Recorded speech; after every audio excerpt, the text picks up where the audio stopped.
வேலை சம்பந்தமாக கடுமையான முயற்சி ஏற்படும். ரத்தம் சுண்ட வேலை பண்ணுவாங்க தெரியுமா, அதுதான் உங்களுக்கு இப்போ இந்த ஜேசிபி மாதிரி இரும்பு பொருட்களை வச்சு தொழில் பண்ணுறவங்க இவர்களுக்கெல்லாம் தொழில் வளர்ச்சி இருக்கும். ஆனால் கவனமாக இருக்கணும். சனி பார்வையில் செவ்வாய் வரதுனால சுரங்கத்தில் வேலை பண்ணுறவங்க, அண்டர் கிரவுண்டில் வேலை பண்ணுறவங்களாம் கொஞ்சம் எச்சரிக்கையாக இருக்கணும். உடன் பணியாற்றுபவர்கள் ஒத்துழைப்பு நல்கக்கூடிய சூழ்நிலை ஏற்படும். அதனால் உங்களுக்கு ஆதாயம் அதிகரிக்கிறதுக்கு உண்டான யோகம் ஏற்படும். இந்த சனியின் பார்வையில் செவ்வாய் வருது, செவ்வாயின் பார்வையில் சனி வருதுங்கிறது வந்து அவ்வளவு நல்ல விஷயம் கிடையாது. சரி, இதனால் என்ன பலன் அப்படின்னா, ஓம் ஸ்ரீ குருப்யோ நமக. ஹரிஹி ஓம். ஜெய் புவனேஸ்வரி. அனைத்து டிவோட்டி நேஷன் நேயர்களுக்கும் உங்கள் வேத ஜோதிடர் பிரகாஷ் நரசிம்மனின் அன்பான வணக்கங்கள். செவ்வாய் பெயர்ச்சி, மற்ற செவ்வாய் பெயர்ச்சி எல்லாம் எப்படி வேணால் இருந்தாலும் பெருசாக பாதிப்பை கொடுக்காட்டினாலும் இப்போ நடக்கக்கூடிய செவ்வாய் பயிற்சி 2025 ஜூலை முதல் செப்டம்பர் வரை உண்டான செவ்வாய் பயிற்சி பலருக்கு ஒரு மரண பயத்தை கொடுக்கும். என்ன சார் இவ்வளோ கெடுதலாக சொல்கிறீங்க அப்படின்னா, இது வந்து கெடுதல் கிடையாதுங்க, நல்ல விஷயந்தான். ஆனால் பயத்தை மட்டும் கொடுக்கக்கூடிய வகையில் இருக்குது. இந்த செவ்வாய் பயிற்சினால் என்ன பாதிப்புகள் வரும்னு பார்க்க போகிறோம். அதுக்கு முன்னாடி இந்த செவ்வாய் பயிற்சி எப்போ நடக்குது, எந்தெந்த ராசிகளுக்கு எந்த ராசிக்கு போகிறாரு, எந்த ராசிகளுக்கெல்லாம் நல்லது நடக்கிறது அப்படின்னு பார்க்க போகிறோம். இப்போது செவ்வாய் பயிற்சி 1.5 மாதங்களுக்கு ஒரு தடவை பயிற்சி ஆகிறார். 45லேருந்து 48 நாள். இந்த செவ்வாய் பயிற்சி பார்த்திங்கன்னா திங்கட்கிழமை ஜூலை 28, 2025 அன்று செவ்வாய் சிம்ம ராசியிலிருந்து கன்னி ராசிக்கு பயிற்சி ஆகிறார். சிம்ம ராசிங்கிறது வந்து பூர்வ புண்ணிய ஸ்தானம். அதாவது காலபுருஷ தத்துவத்தில் மேஷ லக்னத்துக்கு அது 5ஆம் வீடு. 5ஆம் வீட்டிலிருந்து 6ஆம் இடத்துக்கு போகிறாரு. இது வந்து பொதுவான விஷயம் என்னன்னா, எதிரிகளால் பகை அதிகரிக்கக்கூடிய சூழ்நிலை ஏற்படும், விரயங்கள் ஏற்படுகின்ற சூழ்நிலை. இது வந்து நான் சொல்கிறது வந்து பொதுவான பலன், உலகத்துக்கு சொல்கிறேன். இதை தவிர தனிப்பட்ட ராசிக்கு வேறு, அதே சமயம் உங்களுடைய தனிப்பட்ட லக்னத்துக்கு பலன்கள் மாறுபடும். இப்போது செவ்வாய் வந்து சிம்ம ராசியிலிருந்து கன்னி ராசிக்கு பயிற்சி ஆகிறார். சரி சார், கன்னி ராசிங்கிறது வந்து புதனுடைய வீடு. புதன் வந்து செவ்வாய்க்கு எதிரி. அதாவது சமபலமாக இருந்தாலும் எதிரியாக பாவிக்கக்கூடிய, அதாவது இந்த பாசிட்டிவ் சைடு நெகட்டிவ் சைடுன்னு சொல்லும்போது செவ்வாய் வந்து பாசிட்டிவ் சைடுனா புதன் வந்து நெகட்டிவ் சைடு, செவ்வாய் நெகட்டிவ் சைடுனா புதன் பாசிட்டிவ் சைடு. அதாவது ஆப்போசிட் சைடில் நிற்கக்கூடிய இரு கிரகங்களுடைய சந்திப்பு இது. அதாவது செவ்வாய் புதனுடைய வீட்டுக்கு போகிறாரு, எதிரியோட வீட்டுக்கு போகிறாரு. சரி, இதனால் என்ன பலன் அப்படின்னா, இதனால் பலன் கிடையாது, இதனால் நார்மல் பலன் தான். இதுக்கு மெயின் காரணம் என்னென்னா, காலபுருஷ தத்துவத்துக்கு 12ஆம் இடம், அந்த சயனஸ்தானம்னு சொல்லக்கூடிய மீனராசியில் சனி பகவான் வக்கரமாக இருக்கார். தன்னுடைய சொந்த நட்சத்திர சாரத்தில் உத்திரட்டாதி நட்சத்திரத்தில் இருக்கார். அவருடைய நேர் பார்வையில் இந்த செவ்வாயும் சனியும் சமசப்தமமாக இருக்காங்க. இந்த சனியும் செவ்வாயும் இருக்கிறதுங்கிறது வந்து 2 ஈக்குவலண்ட் எதிரிகள். சேரனும் சோழனும் நேருக்கு நேராக சந்திக்கிற மாதிரி, இல்லை பாண்டியனும் சோழனும் நேருக்கு நேராக சந்திக்கிற மாதிரி 2 ஈக்குவலண்ட் ஆர்மிஸ் எதிரில் சந்திக்கிற மாதிரி. இதில் வந்து சனி வந்து பெட்ரோல் ஊற்றக்கூடிய கிரகம், செவ்வாய் வந்து நெருப்பை பொழியக்கூடிய கிரகம். அதனால் இது ரெண்டும் பார்த்துக்கிறது அவ்வளோ நல்ல விஷயம் கிடையாது. இதனுடைய தாக்கம் என்னவாக இருக்கும் அப்படின்னு பார்த்தீங்கன்னா, கடந்த சில மாதங்கள் மே மாதத்துலேருந்தே பார்த்தீங்கன்னா ஃப்ளைட் ஏர் கிராஷ் ஆக்சிடென்ட்ஸ் நடக்கும், ட்ரெயின் ஆக்சிடென்ட்ஸ் நடக்கும். குழந்தைகளுக்கு பாதிப்புகளை தரக்கூடிய, இதில் வந்து 2025 இந்த விஸ்வாவசு வருஷத்தினுடைய வருஷ பரப்பு பஞ்சாங்க படனம் நம்ம வாசித்தோம். உள்ளகரத்தில் இருக்கக்கூடிய விஜய கணபதி கோயிலில் அதில் நம்ம சொல்லியிருக்கோம் குழந்தைகளுக்கு பாதிப்புகள் வரும்னு நம்ம சொல்லியிருக்கோம். அது வந்து பஞ்சாங்கத்தினுடைய பலன். அது மாதிரி தான் நிறையா குழந்தைகள் பாதிக்கப்படுகின்ற சூழ்நிலை இருக்குது. அதுவும் இப்போ வரக்கூடிய செவ்வாய் பயிற்சி பாதகத்தை தரக்கூடிய வகையில் தான் இருக்குது. அதே சமயம் இந்த செவ்வாய் பயிற்சி ஜூலை 28 நடக்கிறது. எத்தனை நாளைக்கு இருக்குது அப்படின்னா, ஜூலை 28லேருந்து செப்டம்பர் 13 வரைக்கும். செப்டம்பர் 13ஆம் தேதி அன்னைக்கு செவ்வாய் துலாம் ராசிக்கு பயிற்சி ஆகிறார். குருவின் பார்வையில் வந்துடுவார். இது வசதியை ஏற்படுத்தும், சந்தோஷத்தை ஏற்படுத்தும். ஆனால் செப்டம்பர் 13க்கு மேலே தான். அதுக்கு முன்னாடி அதில் ஒரு 13 நாள், ஆகஸ்டில் ஒரு 31 நாள், 44 நாட்கள், இதில் ஒரு 3 நாட்கள், 47 நாட்கள் இந்த செவ்வாய் பயிற்சியானது அதிக பாதிப்புகளை தரக்கூடிய வகையில் இருக்குது. யாருக்கெல்லாம் பாதிப்பு இருக்குங்கிறது ஒவ்வொரு ராசிக்கும் தனித்தனியாக நம்ம பார்க்க போகிறோம். அதில் பார்த்து தெரிஞ்சுக்கோங்க. ஆனால் பொதுவாக விஷயம் உலக அளவில் பார்த்திங்கன்னா நெருப்பு சம்பந்தமான ஆக்சிடென்ட்ஸ் நிறைய நடக்கிறதுக்கு வாய்ப்பு இருக்குது. உயிர் சேதங்கள் ஏற்படுறதுக்கு வாய்ப்பு இருக்குது. இந்த சனியின் பார்வையில் செவ்வாய் வருது, செவ்வாயின் பார்வையில் சனி வருதுங்கிறது வந்து அவ்வளவு நல்ல விஷயம் கிடையாது. ஆரோக்கிய விஷயத்தில் நிறைய பேர்த்துக்கு தூக்கத்தை கெடுக்கிற மாதிரி இருக்கும். உங்கள் தூக்கத்தை கெடுத்து ஆரோக்கிய சம்பந்தமாக பயம் அதிகரிக்கிறதுக்கு வாய்ப்பு இருக்குது. அதனால் கொஞ்சம் கவனமாக இருந்துக்கோங்க. ஆரோக்கியத்துக்கு கொஞ்சம் சாதாரண வலி வந்தாலே உடனே டாக்டர்கிட்ட போய் பார்த்துக்கிறது நல்லது. ஆனால் இதனால் உயிர் சேதம் இருக்காது. ஆக்சிடென்ட்ஸ்னால தான் உயிர் சேதம் அதிகரிக்கிறதுக்கு வாய்ப்பு இருக்குது. ஸோ இந்த செவ்வாய் பயிற்சியானது தனிப்பட்ட உங்கள் ராசிக்கு எப்படி இருக்கும்னு இப்போ பார்க்க போகிறோம். தனுசு ராசி நண்பர்களுக்கான செவ்வாய் பயிற்சி பலன்கள் உங்களை பொறுத்த வரைக்கும் பார்த்தீங்கன்னா 5, 12 கூடிய அதிபதியான செவ்வாய் உங்கள் ராசிக்கு 10ஆம் இடத்துக்கு வந்து 4ஆம் இடத்துல சனியின் பார்வையில். இதனால் என்ன பலன் அப்படின்னு கேட்டிங்கன்னா, வேலை சம்பந்தமாக கடுமையான முயற்சி ஏற்படும். ரத்தம் சுண்ட வேலை பண்ணுவாங்க தெரியுமா, அதுதான் உங்களுக்கு இப்போ. You have to work hard, you will work hard. உங்களுடைய உடம்பில் இருக்கிற ரத்தம் வேர்வையாக சிந்தக்கூடிய சூழ்நிலை இருக்குது.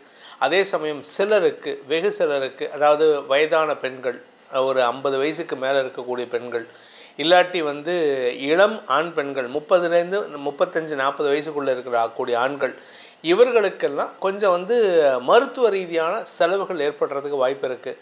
இந்த 4ஆம் இடத்துல இருக்கிற சனி 6ஆம் இடத்தை பார்க்குறாரு. அதே சமயம் 10ஆம் இடத்தையும் பார்க்கறதுனால நீங்கள் இரும்பு சம்பந்தமான தொழில் செய்யக்கூடிய நபராக இருந்தால், ஃபேக்ட்ரியில் ஒர்க் பண்ணுறவங்க, இரும்பு சம்பந்தமான ஆயுதங்களை ஹேண்டில் பண்ணுறவங்க, இவங்கள்லாம் கொஞ்சம் எச்சரிக்கை. அந்த மிஸ்கம்யூனிகேஷன் சொல்கிற மாதிரி மிஸ்ஹேண்ட்லிங்னு சொல்லுவாங்க.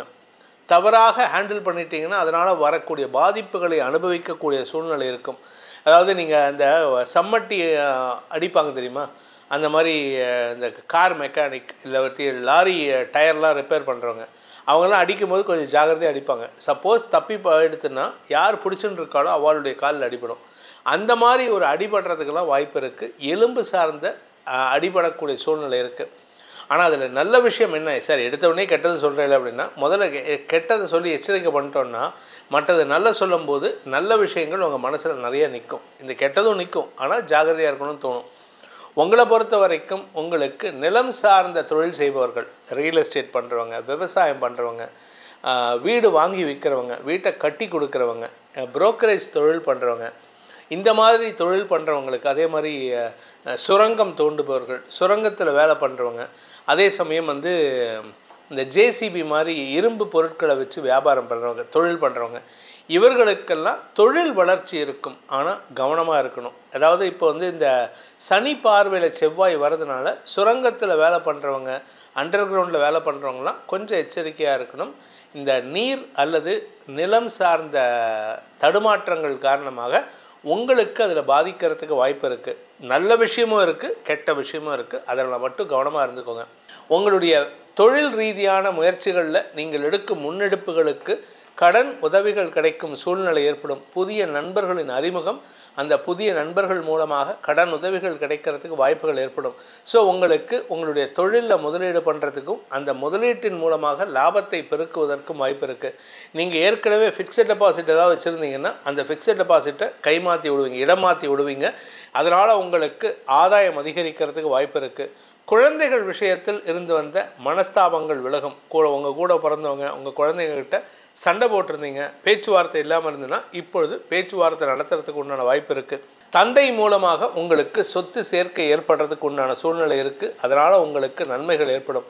வேலை சம்பந்தமாக வேலை விஷயத்திலோ இல்லை தொழில் விஷயத்திலோ உங்களுக்கு பதட்டம் அதிகரிக்கிறதுக்கு உண்டான சூழ்நிலை. ஏன்னா அதாவது நீங்கள் வந்து அந்த டெட்லைன் மீட் பண்ணுறதுன்னு சொல்லுவாள். அதாவது ஆஃபீஸில் என்ன சொல்லுவாள்னா, இந்த டைமுக்குள்ளே நீங்கள் முடிச்சு கொடுக்கணும் அப்படின்னு சொல்லிட்டு இருப்பா உங்கள் மேனேஜ்மெண்ட். அதை டெட்லைன் மீட் அவுட் பண்ணணும் அப்படின்ட்டு அதுக்காக நீங்கள் வந்து பரபரன்ட்டு வேலை பண்ணுவேன். இது உங்களுக்கு அவசர கதியில் வேலை பண்ணுற மாதிரி இருக்கும். அதே சமயம் அது உங்களுக்கு சாப்பாடை ஸ்கிப் பண்ணுற மாதிரி இருக்குது. சாப்பாடை ஸ்கிப் பண்ணுறதுனால வயிறு சார்ந்த குளறுபடிகள் ஏற்படுறதுக்கு வாய்ப்பு இருக்குது. இதில் நல்ல விஷயம் என்ன அப்படின்னு கேட்டால், வழக்கு விஷயங்களில் உங்களுக்கு ஆதாயம் ஏற்படும்.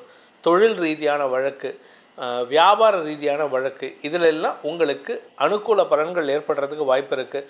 வேலை விஷயமாக நீங்கள் ஏதாவது வழக்கு தொடுத்திருந்து நீங்கள் உங்கள் மேனேஜ்மெண்ட் மேலேயோ இல்லை உங்கள் மேனேஜ்மெண்ட் உங்கள் பேர்லேயோ போட்டிருந்தால் அதுலேயும் உங்களுக்கு வெற்றிகள் கிடைக்கிறதுக்கு வாய்ப்பு இருக்குது.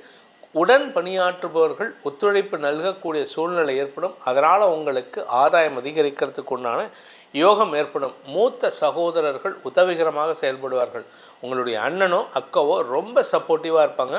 அவர்களால் உங்கள் குடும்ப பிரச்சனைகளுக்கு தீர்வு கிடைக்கிறதுக்கு உண்டான யோகம் ஏற்படுகின்ற சிறப்பான காலகட்டமாக இருக்கும். இந்த தனுசு ராசியில் பிறந்த உத்தியோகஸ்தர்களுக்கு வேலை செய்யக்கூடிய இடத்துல மேலதிகாரிகள் பிரச்சனை பண்ணினா கூட உங்களுடைய சக பணியாளர்கள் உங்களுக்கு நல்ல அட்வைஸ் கொடுத்து உங்களை பிரச்சனை இல்லாமல் பாதுகாக்கக்கூடிய வாய்ப்பு இருக்குது. திருமண வயதினருக்கு திருமண யோகம் கைகூடும். பூர்வ புண்ணிய பலத்தின் காரணமாக திருமண யோகம் கைகூடும். அதே சமயம் வழக்கு சார்ந்த விஷயங்களில் நற்செய்திகள் வரும்னு சொன்னேன். ஆனால் அதே சமயம் இளைய சகோதரர்களின் தேவைகளை பூர்த்தி செய்வதன் மூலமாக குடும்ப ஒற்றுமை அதிகரிக்கிறதுக்கு வாய்ப்பு இருக்குது. இந்த தனுசு ராசியில் பிறந்தவங்களுக்கு உண்டான பரிகாரம் என்ன? பரிகாரம் பண்ணால் எங்களுக்கு பிரச்சனை இல்லாமல் நிலத்துலேயோ மண்ணிலேயோ தண்ணிலேயோ மாட்டாமல் இருக்கிறது அப்படின்னு கேட்டீங்கன்னா, நீங்கள் இந்த மகா மிருத்யுஞ்சய மந்திரம்னு சிவனுக்கு உண்டான மந்திரம். சிவனை வழிபடுங்கள். ஓம் திரையம்பகம் யஜாமஹே சுகந்திம் புஷ்டிவர்தனம் உர்வாருகமி வபந்தனான் மிருத்யோர் முக்ஷி யமாமிருதா ஆத்து. இந்த மந்திரத்தை தினமும் சொல்லிட்டு வாங்க. உங்களுக்கு ஆரோக்கியத்தில் மட்டுமல்லாமல் ஆயுளும் தீர்க்கமாக இருக்கக்கூடிய அமைப்பை அந்த சர்வேஸ்வரன் உங்களுக்கு ஏற்படுத்தி கொடுப்பார். இந்த செவ்வாய் பெயர்ச்சியில் பாதிப்புகள் இருந்தாலும் சாதகமான பலன்களும் நிறைய ராசிக்கு இருக்குது. அதனால் உங்களுடைய தனிப்பட்ட ஜாதகத்துக்கு ராசிக்கு பார்க்கக்கூடாது. ஜாதகத்துக்கு பார்க்கும்போது ராசிக்கு பார்க்கவே கூடாது, லக்னத்துக்கு தான் பார்க்கணும். ஏன்னா நிறைய பேர் ஃபோன் பண்ணி, சார் நான் மீன ராசி எனக்கு எப்படி இருக்குதுன்னு சொல்லுவாங்க. ராசிக்கு பார்க்கக்கூடாதுங்க. உங்கள் லக்னம் என்னன்னு பார்த்து அந்த லக்னத்துக்கு இந்த செவ்வாய் பயிற்சியும் சனியின் பார்வையில் வரக்கூடிய செவ்வாய் என்ன பாதிப்புகளை ஏற்படுத்தும்னு தெரிஞ்சுக்கணும். அப்படி தெரிஞ்சுக்கணுன்னு விருப்பப்படுறவங்க என்னுடைய வாட்ஸ்அப் நம்பரும் டைரக்ட் அப்பாயின்மெண்ட் நம்பரும் ரெண்டும் கொடுத்துருக்கோம். சென்னையில் நான் இருக்கேன். சென்னையில் இருக்கிறவங்க நேரில் சந்திக்கிறதுக்கு அந்த நம்பரில் அப்பாயின்மெண்ட் ஃபிக்ஸ் பண்ணுங்கள். இல்லை நான் வெளியூரில் இருக்கேன், வெளிநாட்டில் இருக்கேன், எனக்கு வாட்ஸ்அப் மூலமாக, வீடியோ கால் மூலமாக, ஜூம் கால் மூலமாக எங்கூட தொடர்பு கொண்டு பேசணும், கிளாரிஃபிகேஷன் தெரியணும் அப்படின்னு நினைக்கிறவங்களுக்கு கீழே வாட்ஸ்அப் நம்பரும் கொடுத்துருக்கோம். அதில் நீங்கள் தொடர்பு கொண்டு டீட்டெயில்ஸ் பேசிக்கலாம். இதற்கு கட்டணம் உண்டு. நீங்கள் பிஸ்னஸ் பண்ணுறீங்களா? பிஸ்னஸ்ன்னு கிடையாது, எல்லாத்துக்குமே ஃப்ரீ சர்வீஸ் கூடாது. எதையுமே ஃப்ரீயாக கொடுத்தா அதுக்கு உண்டான மரியாதை கிடையாது. அதனால் கட்டணம் உண்டுன்னு சொன்னாலும் நீங்கள் சீப்பாக சொன்னீங்கன்ட்டு சில பேர் சொல்கிறாங்க. இல்லை, உங்களுக்கு தனிப்பட்ட ஜாதகத்தை தெரிந்து கொள்வதற்கு தொடர்பு கொண்டு பயனடையுங்கள். உங்கள் அனைவருக்கும் அனைத்து விதமான க்ஷேமங்களும் இந்த செவ்வாய் பெயர்ச்சி ஏற்படுத்த வேண்டும் எனும் அடியேனின் பிரார்த்தனையை சமர்ப்பித்து உங்கள் அனைவருக்கும் நல்வாழ்த்துக்களை தெரிவித்துக் கொண்டு உங்களிடமிருந்து விடைபெறுவது உங்கள் வேத ஜோதிடர் பிரகாஷ் நரசிம்மனின் அன்பான வணக்கங்களுடன். நன்றி, வணக்கம்.